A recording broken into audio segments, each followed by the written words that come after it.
Wewe Mutwi. Ndio hii nimekuletea ingine wewe malizie.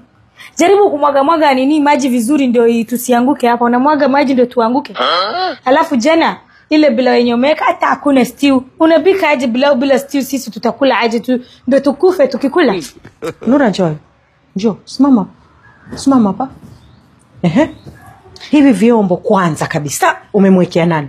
Si wewe ndio unamalizia kuosha hiyo vyombo yote Namalizia kuosha, unaona kabisa nimeosha nimesafisha Nura, alafu nakuja kuniwekea vyombo. Kwani kumalizia kuko ni shida? Mimi mara ngapi naosha wakati wewe umemaliza? Mimi kona hapo mpaka haina. Osha vyombo. Wewe malizia bana, alafu ile bila wenye umepika jana haikuwa na stew hata kidogo. Kwa hiyo kama ilikuwa na stew, ndio leo upike ingine. Wewe si una mikono yako, kwa nini kuingia jiko lile pale ukaingia ukapika stew? Wewe ndio si bibi, ni bibi kubwa ndio unafanya kile kitu. Kwani shida yako wapi? Nura, nitakubutua nikutie kwa friji. Wewe unajua kubutua, mimi najua kufufua kabisa. Wewe butua, mimi nafufua.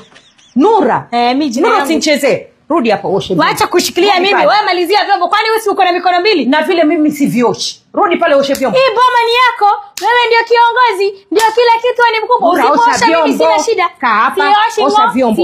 Shika. Sioshi. Rudi vyombo ni vyako. Mimi sijakuja na vyombo hapa. Nimekuja kukula. Osha. Mimi mzee wewe osha, mimi usinisumbue. Malizia lauf. God asked me. Hili mtoto lilizaliwa, lakini msichana alizaliwa kweli?